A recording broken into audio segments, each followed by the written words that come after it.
Hey, everybody. Good afternoon, good evening, good morning, wherever you are, whenever you are. We're going to do some studying. It is 12 o'clock my time, so we are starting our lunchtime power study session.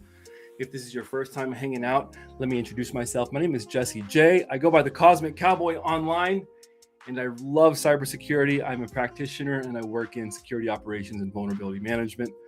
One of my favorite things to do on the side is I like getting certifications, but I also like helping other people achieve their goals. And sometimes their goals happens to be getting cybersecurity certifications.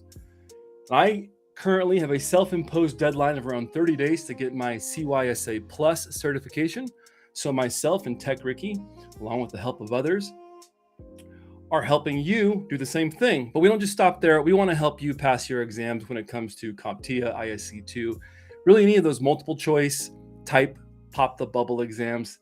And then we also want to help with some of the hands-on, bring you insight views, special guests, all that kind of stuff. I want to get right into it because I only have about 30, 45 minutes during my lunch break to study. And for lunch, we're doing just a good old-fashioned protein shake and some collagen, and then 2 scoops of whey transparent labs.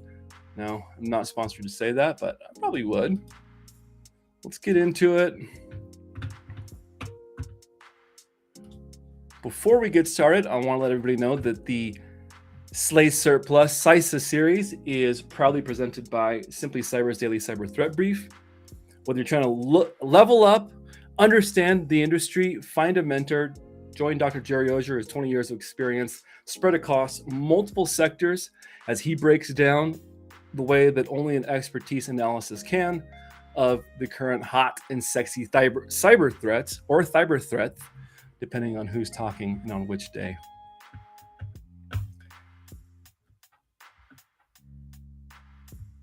One of the things I always like to open up with for those that are just joining is how do you study? How do you even go about doing something like this? Well, I found that taking a full mock exam, or at least a good chunk of one, to assess a baseline of where your weak areas are. The thing with the CySA Plus that separates it's the one after Security Plus, right? And so there's going to be a level of assumed knowledge there that you already have in the industry, whether it's from Security Plus, working in IT security operations, maybe you are a SOC analyst, but there's going to be a level of information you already have coming into this exam. There's definitely going to be an area of knowledge that is missing when it comes to this exam.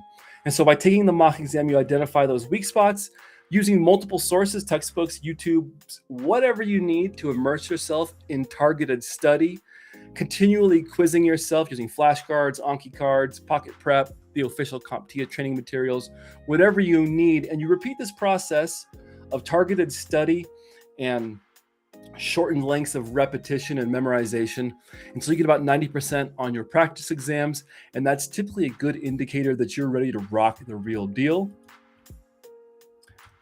After that, one of the things I want to focus on is step 2, and that's the targeted study. There's something that's out there, the Pareto principle. Pete Zerger in his Inside Cloud and Security speaks about this, the 80-20 process. We want to take all of the CySA Plus study materials as outlined and goes along with the objectives, and we want to filter it down into the targeted study to focus on just the areas of what we need. We want to spend 80% of that and 20% reviewing our strong areas. Hey, Code Brew Cyber, Elijah, Spencer, testing 1, 2, 3, loud and clear it sounds like. Let's get it. Hi, all. Welcome back, Virgo Beauty, GG. I took a full exam, and it looked like Domain 3, which is the incident response category, was my weakest area. And so I'm doing some targeted study in that area. I created a slide deck, and we're going to go through some of those slides, and then we're going to test ourselves using the CompTIA Cert Master Practice. Let's get that dialed up. Incident response and management. We're going to start right at domain 3.1 because that's where I feel like I want to start from in my personal study. So I have a plan that I'm attacking, a strategy. I know where my weak area is. I'm going to review some slides today using those multiple sources. I also have done a little bit of reading in the book. You see that in the corner of your screen or whatever you're watching. So I've done a little bit of reading, and now I want to review some slides. I like to get creative. I think I have ADD or something undiagnosed on a spectrum of some kind. And so I get bored quickly. So I like different slide themes, so this helped me. Let's rock through it. All right, before we can respond to something, we need to understand, well, how does something need responded to? Where does the attack come from? And the awesome cybersecurity professionals, and over the time of attacks, mitigations, have developed a cyber kill chain. The cyber kill chain is what they call we know as the 7 stages of a typical attack. And these can stop, start, repeat. It's not necessarily a linear process. Starts with the recon, gathering intel, right, for whatever our target is. And remember, we can only attack 3 different things: people, processes, and technology. And so it doesn't mean you can only attack one of those things. It can be a combination of all 3. It can be different types of attacks targeted towards the people, technical attacks targeted towards the technology, and maybe something social engineering of some kind towards both processing, right? So there's multiple ways to skin the proverbial cat. Then there's the delivery after we've weaponized our exploits.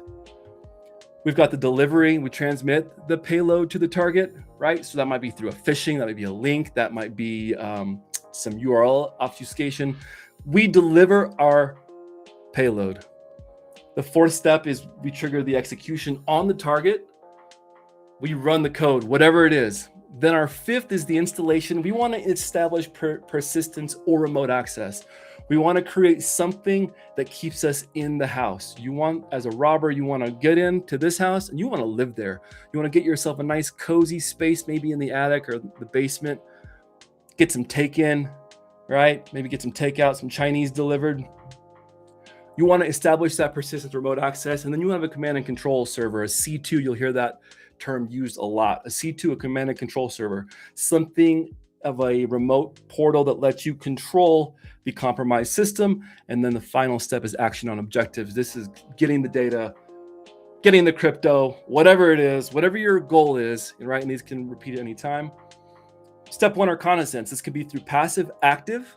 Remember, passive is research, OSINT, open source intelligence. Active is running port scans, nmaps, so on and so forth.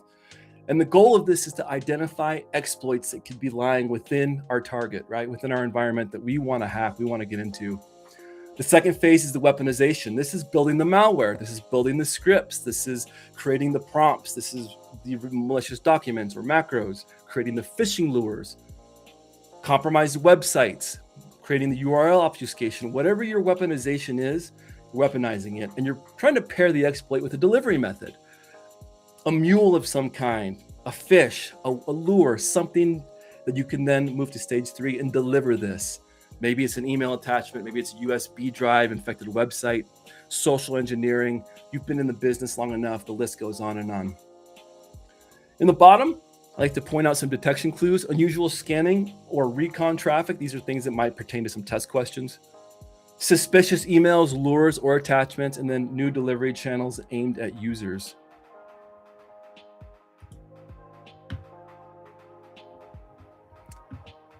Simply Sasha comes in hot saying, this will be helpful. I fail size with 704. I use Cert Master and Dion. We're going to rock through it.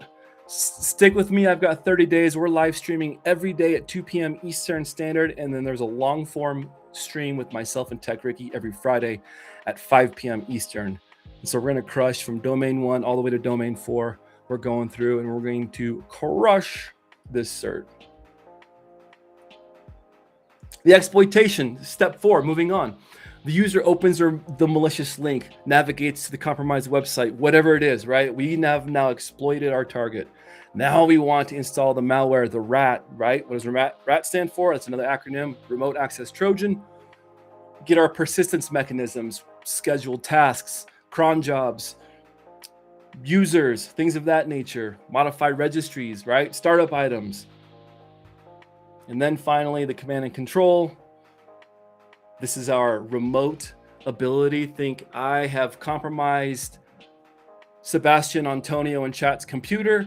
I have persistence. So I've created a user. He hasn't noticed it. That user just, maybe he thinks it's a user that came with the computer. He doesn't notice it. So now I have persistence. And now I'm going to control, I have a server that I've purchased. Maybe I've purchased some cloud space. I have a server somewhere. And I'm going to use that server to control Sebastian Antonio's computer, right? That's my command and control. I'm going to send beacons back and forth. We're going to start using that. And maybe I want to use Sebastian Antonio's computer as a part of a botnet. And so there's different reasons. But what is that? That's your action on objectives. What are you trying to do? Is your goal data exfil? Stealing data from one place to another? Is it credential theft or privilege abuse? Maybe it's lateral movement or sabotage. Maybe you're trying to sabotage a company or a competitor. Really, the action on objectives are just any of those other goals that are dependent on what your initial motivation was to attack. Defender takeaways. The kill chain helps analysts understand attack progression. The earlier the suspicion is found, obviously the better, and then the teams can choose defensive actions based on how far the attack progresses. Let's move into some frameworks that can help us identify attacks, help us identify things that we are going to start to refer to as indicators of compromise. If it sounds like I'm teaching this or preaching to the choir, it's because I'm trying to teach it and communicate it in a way that breaks it down for myself. And so sometimes I won't have all the technical lingo dialed up, but for me, it's more about communicating the point of the technology, and then I can remember and refine the technical lingo later. It is so much more valuable that you understand the overall concept and how it's applied versus maybe memorizing the way an answer is specifically written or a question is. MITRE attack frameworks, MITRE organizations, a flexible way to analyze modern adversary behaviors. Think of it as a all-in-one. Let's see, can we navigate to it? Let's navigate over to it real quick. Bear with me.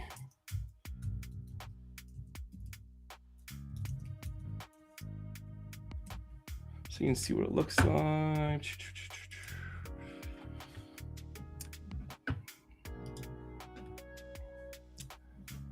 MITRE attack matrix for enterprise. This is what the MITRE attack framework looks like. Okay, this is at the end of the day, and we'll go back to the slideshow.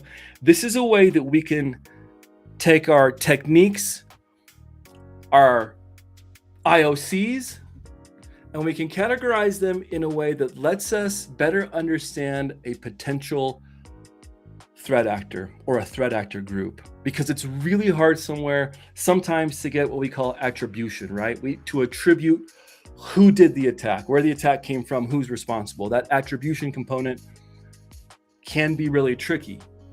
And so by analyzing the tactics, the techniques, the IDs, and thinking about it, you can come to like a summary of who it might be, right? So we collect the evidence. This is an analyst workflow idea. We collect the evidence, identify, observe techniques, tactics, and procedures, map them to the different ones that we just showed. So maybe you've got active scanning going on in your network, and you can start to create a profile, right? Initial access, recon. Here's this slide here in the middle is a good example. What does the framework help with? Correlating intrusion activity and comparing different threat groups, understanding attacker tradecraft over time, especially in the enterprise world. Improving SIM and detection engineering so that your alerts, you get more true negatives and true positives, right? Better engineering. Prioritizing defensive coverage and important reminders. I'll slow down. The important reminder is the attack path is not always linear. Much of the attack kill chain starts and stops and is cyclical sometimes. It really is depending on the environment. Multiple tactics may appear at once, and local evidence drives the analysis. Another model for identifying threat actor behavior so that we can better respond to it is the diamond model of intrusion analysis. So each series, by the way, is going to have a different slide theme, so bear with me. This is the one that I have the least understanding of. I have yet to use it in real practice. Bear with me. Maybe you have in your job. Let me know. You have the adversary, the capability, the victim, and they all combine to an intrusion event. Power of the model. Analysts can pivot between vertices to correlate IOCs or indicators of compromise and better understand the intrusion. In the training material, they outline how you can look at an event. I'll leave this slide here for more processing. What I need to understand is the capability, adversary, infrastructure, victim, pivoting, why pivot, to correlate IOCs, understand TTPs. If you want to take screenshots of these slides, go for it. I may make the slides available in a Google Drive. And then continuing on in domain 3.1, OS TMM overview. I don't have a ton of knowledge, so this is all I'm going to be studying this fresh with you. And then after that, we're actually going to take practice questions as we talked about. What is OS TMM? It's open source security testing methodology manual, comprehensive, created by ISC COM. I'm not familiar with what that is. Probably should be. Making Sense of Security. The Institute for Security and Open Methodologies is an open security research company providing original resources, tools, certifications. Very cool. Thank you. I appreciate that. Virgo saying the slides are fire. Learn your prompting. I'm trying to get emotion out of the slides by a visual, by looking at them to conjure a feeling.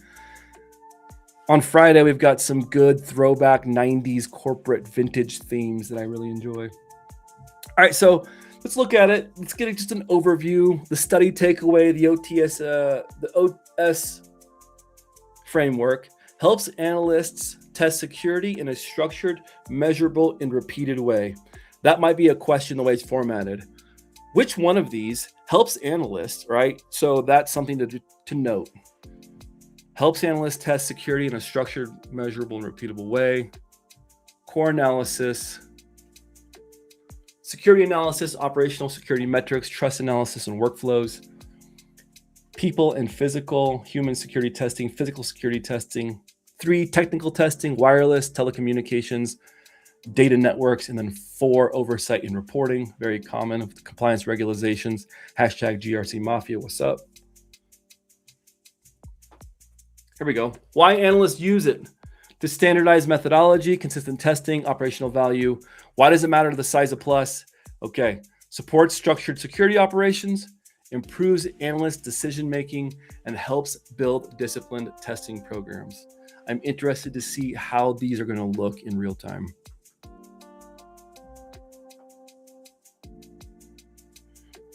They're really drilling this home.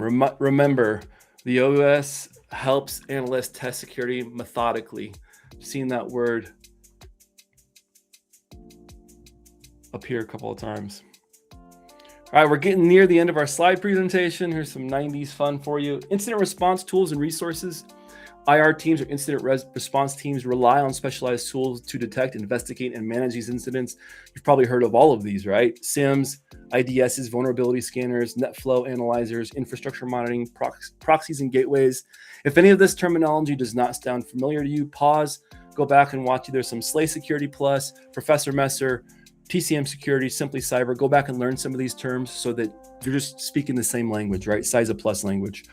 So it's super important to have that textbook knowledge. It may not be the same as, it may not be how you actually apply it in the field, but when you have a nice background of textbook knowledge, it helps you speak the same language. That's what I found most. It gives you conceptual frameworks to help when you get in the industry, or maybe you level up, become a SOC analyst. It'll help you. You're like, oh, I remember when I was tested about that. Now I'm seeing it in real time, or maybe you've already seen it. You just want the cert. In which case, fast forward to the next slide. Incident response planning. Proper planning prevents piss poor performance. I'll say that again. Proper planning prevents piss poor performance. We see it time and time again that if you use another cliche, fail to plan, then everything you're going to do is going to end up probably failing because you didn't have that planning behind it. Prepares the organization to identify, investigate, and respond to incidents. Incident response policies. These define our expectations, the reporting requirements, and communication protocols. Who are you going to go to? Are we going to call accounting? Are you going to call the C-suite right away? Who's our state, local, and federal agencies that are going to need to know? Who's our incident responders? Who are these people? Where's this list? Are there documented roles and responsibilities? Jesse's the incident responder. Casually Joseph is our lead malware technician. You have everybody is going to have a role and a responsibility in which they're going to have that area of expertise. The policies are going to set the timelines for the reporting, the response, the cause analysis, recovery, and future prevention. The procedures, these describe the actual operational, right? The procedures describe how you do something. Pick up cup, open lid, drink mouth. Protein shake. It'll explain how teams work together to mitigate incidents, provide clear steps for individual responders. Exam focus. What does all this mean? Policies define expectation. Procedures explain the actions to take. So commit that to memory. Policies define the expectations. Procedures explain the actions to take. Oh, cool. That works on that too. Love it. Scenario playbooks. IR playbooks give responders specific actions for common incident types. Let's say for ransomware, you've got a different set of steps than you're going to do for data exfil and social engineering. I won't go through each one here for the sake of time, so feel free to grab a screen cap. Exam focus. Playbooks should be direct, role-based, and tailored to the incident type. They should be direct, high level enough to figure out what's going on, but not so granular that you get bogged down and your incident response playbook is, 3 pounds, 5,000 pages of steps. Testing the response plan. Well, when the proverbial crap hits the fan and we're to the right of boom, just like Dr. Ozier always says, you have the middle, which is the incident. Left of the boom is prevention. Right of the boom is everything that comes afterwards. Well, we want to figure out what happens when we do get hit. We do that through tabletop exercises, mock incidents, and full incident simulations, red team evaluations, penetration testing, purple team engagements where the entire organization is on board. We're doing threat simulations and seeing how the blue team reacts moving forward in that gap analysis to see how we can better secure those weak areas, right? Exam focus. Tabletop equals discussion. Mock incident equals practice. Full simulation equals end-to-end response. Say that again. Tabletop just equals the discussion. This is all in theory. We're doing this similar to the backdoors and breaches is a gamified version of a tabletop discussion. A mock incident is a practice, scenario-based, just small components of the disaster, right? Active shooter is just a small component. It's not an entire, that's not the entire scenario or the all-encompassing thing, right? And then a full simulation is the end-to-end response test.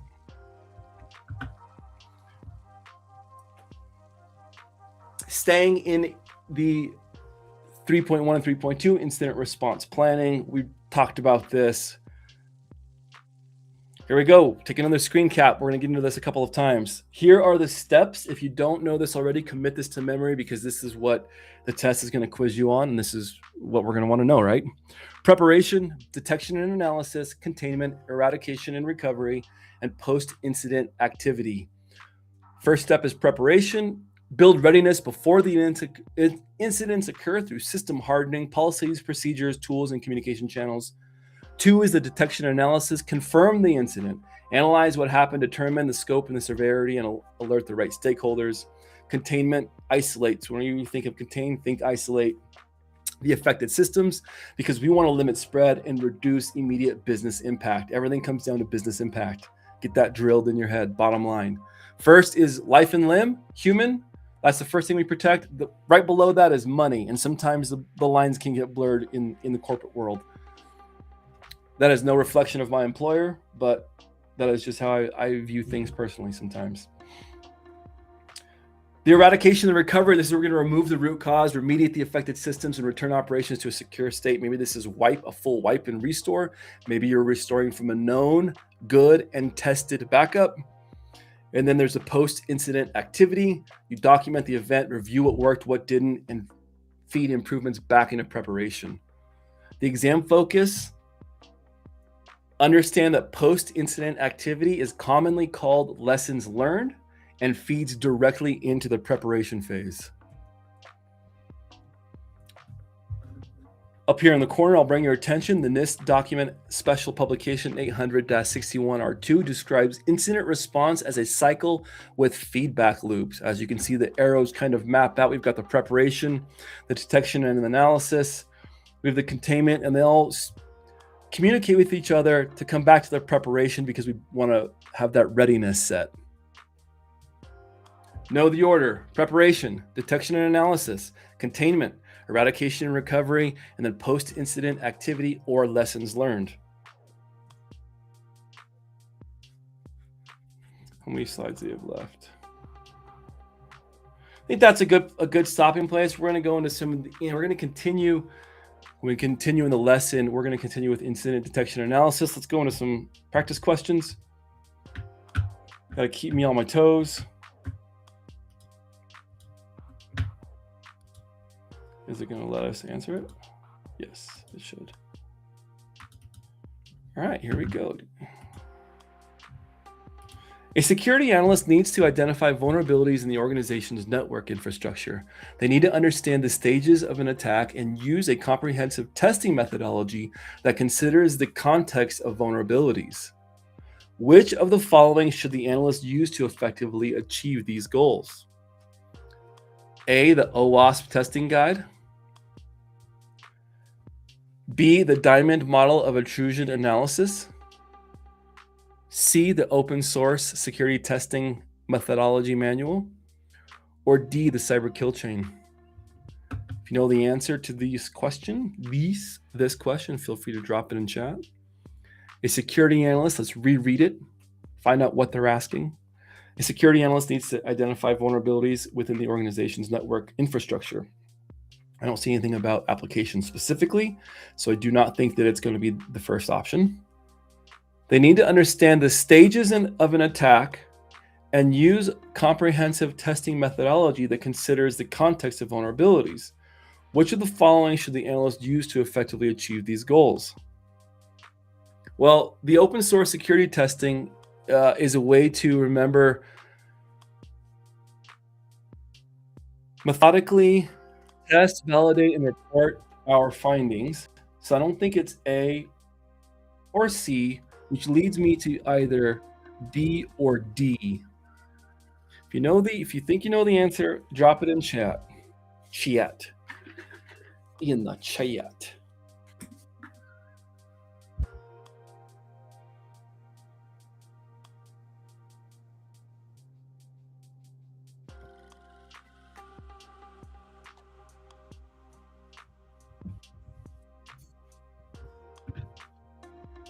can always review our notes.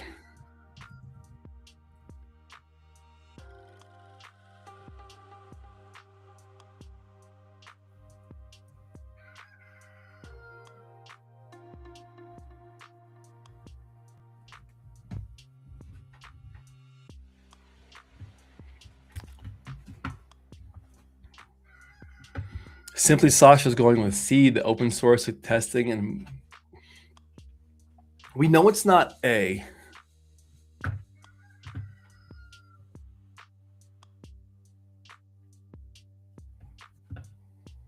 Cyber kill chain goes through that, and so does Diamond.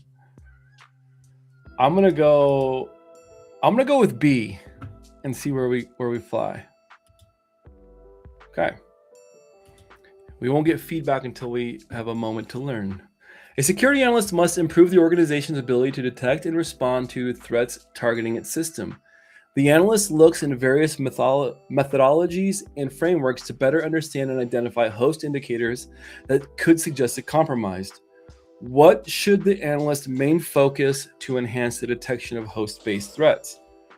A, implement host-based intrusion detections and analyze system logs. B, implement a data loss prevention solution. C, deploy web application firewalls. Or D, develop an incident response plan.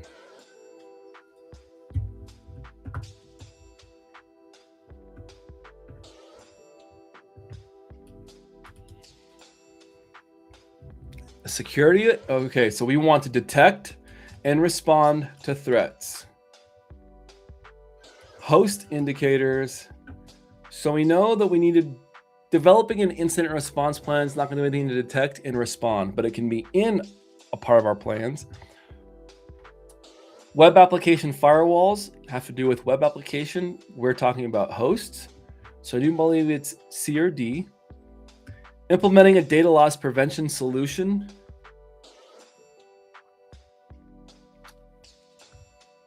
Again, that solution doesn't really fit what we're going with here. I'm going to go with A on this one. Implement a host-based intrusion detection system and analyze system logs, right? What is our goal here? Detect and respond. A. We're correct. A company is concerned about the security of its web applications and wants to perform a comprehensive security assessment.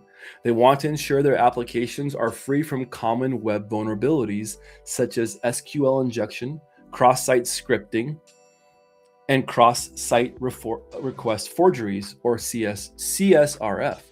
Which of the following testing methodologies should the company use? A, the MITRE ATT&CK framework. B, the OWASP testing guide.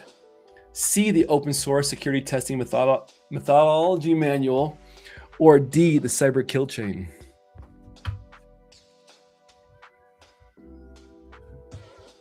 They want to ensure their applications are free from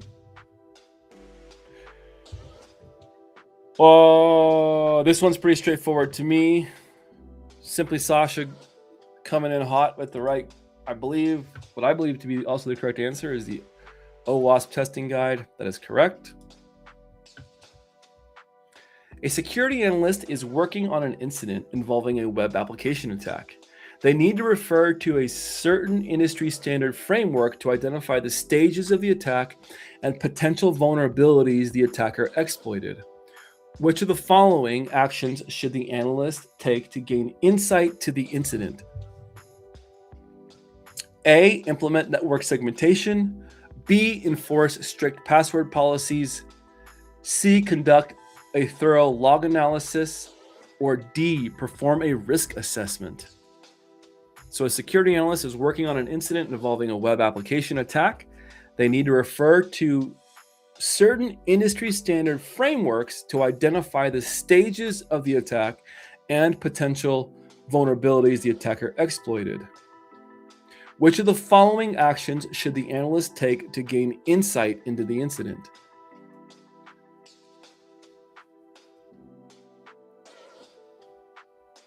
Sebastian Antonio is going with C. Simply Sasha is going with C. I'm going to go with C as well. I'm sure. Conduct a thorough log analysis. Beautiful, class. Moving on. A cloud security analyst is reviewing the output of a cloud vulnerability assessment. The analyst's primary objective is to determine which vulnerability posed the greatest risk to the organization. Which approach should the analyst prioritize to achieve this goal? A, enforce strict identity and access management policies. B, implement encryption for all data at rest and in transit. C, regularly review cloud provider security documentation. Or D, map vulnerabilities to the Diamond model's elements to prioritize remediation. So we need to all right, cloud vulnerability assessment, my job. Jesse, we need you to analyze which of the vulnerabilities pose the greatest risk to us.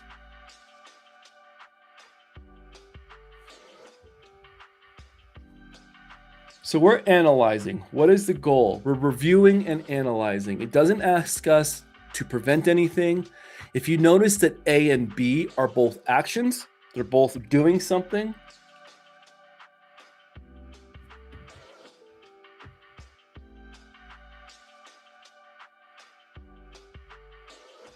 C, regularly review cloud provider security documentation.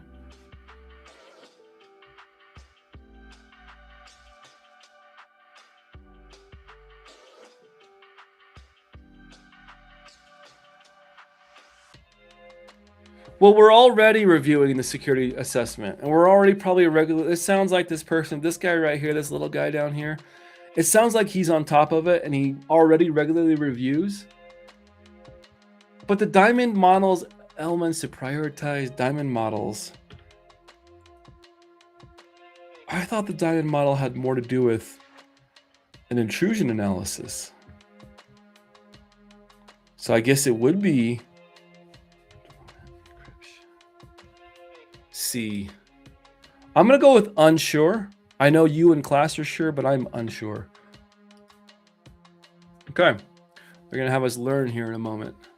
I was unsure. It's probably mapping the vulnerabilities is probably the correct answer. And by intrusion events is another way of wording it. I'm getting hung up in the minutia of the verbiage. So a lesson for myself. A security analyst is working on improving the organization's cybersecurity posture and needs to analyze a recent attack on their network. The analyst must determine the relationships between the adversary, infrastructure, and attack capabilities while also understanding the attacker's techniques, tactics, and procedures. What should the organization's analyst use to comprehensively understand the attack and enhance the organization's vulnerability scanning methods? NIST cybersecurity framework and OWASP 10. B, the Diamond intrusion model and MITRE attack framework. C, ISO and IEC. Or D, the cyber kill chain and CIS critical security controls.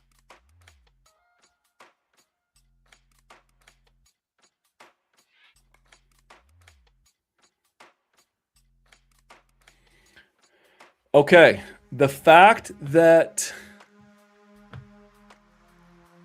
we must determine the relationship between the adversary, infrastructure. Remember, when I see adversary, infrastructure, and attack capabilities, remember that that comes from the Diamond model. Let's see if we're correct, and then we'll do a little bit of review. We're correct, yep. Remember those keywords: adversary, infrastructure, capability. This adversary, infrastructure, those two keywords for me, Diamond model. So remember those. Commit those to memory.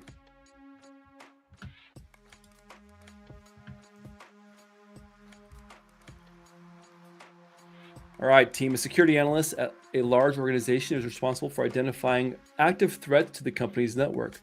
To effectively monitor and analyze these threats, the analyst decides to use the MITRE attack framework in conjunction with the cyber kill chain model. The analyst receives an alert about a potential spear phishing attack targeting employees. When using these frameworks to assess the situation, what should the analyst's primary focus? A, implementing new security controls based on MITRE attack framework. B, analyzing the attacker's post-exploitation activities. C, reviewing the company's incident response plan.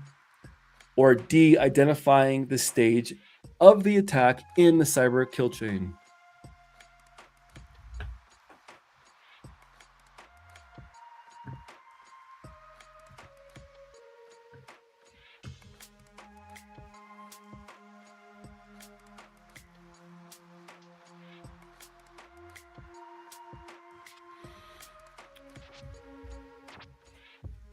We're trying to assess the situation. Remember that implementing, we're taking an action here. We're supposed to be assessing. So A is not correct. Analyzing the attacker's post-exploitation activities is on the table. Reviewing the company's incident response plan, I guess, is on the table. And D, identifying stages of the attack is on the table.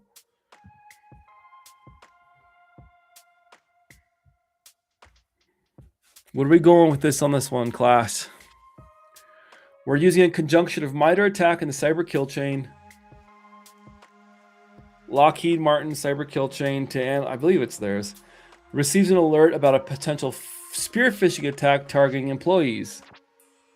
Do we need to understand the exploitation activities? Do we need to review with the company's incident response plan? Or do we need to identify the stage of the attack in the cyber kill chain? Virgo's going with D. I think simply Sasha might be going with B. I can't tell if that's from the previous question or not. It's going to be our last question of the day, so let's send it.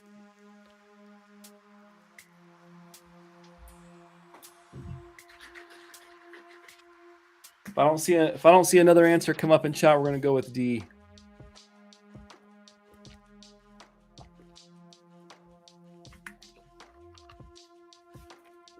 All right, D it is.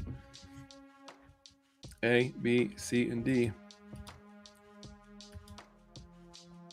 What a way to end, team.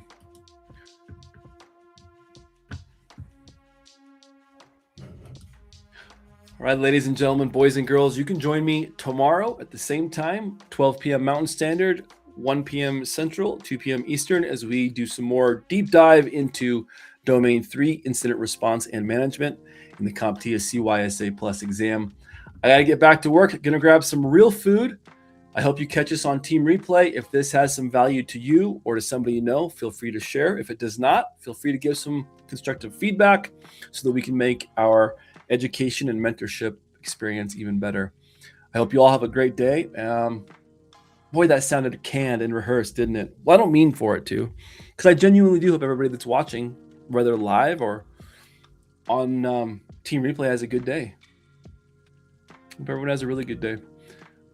Come back and see me tomorrow, and then we'll catch you on Friday for the long form deep dive Friday with Tech Ricky. Until next time, stay secure. See ya.